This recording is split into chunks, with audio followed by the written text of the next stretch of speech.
Il collocamento mirato è un'operazione complessa e multidisciplinare, in cui il SIL ha un ruolo di mediatore, fa la mediazione. Di fatto il SIL ricerca le persone che sono idonee a un collocamento, ricerca le aziende che sono disponibili a un collocamento, cerca l'abbinamento più efficace, più corretto tra la domanda e l'offerta. È chiaro che poi in questo contesto ci sono anche altri soggetti che intervengono, perché ci sono le associazioni di volontariato, ci sono gli enti del terzo settore, ci sono le istituzioni pubbliche, il Veneto Lavoro, la Regione, l'azienda ULSS.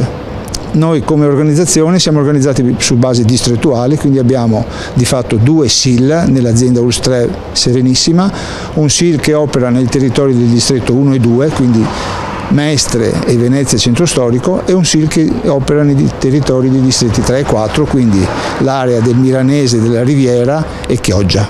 Veneto Lavoro tramite i centri per l'impiego sono sicuramente un partner molto importante. Abbiamo frequentazioni continue per cercare proprio di trovare le soluzioni migliori per i soggetti che si rivolgono a noi o che si rivolgono al centro per l'impiego per trovare una collocazione mirata.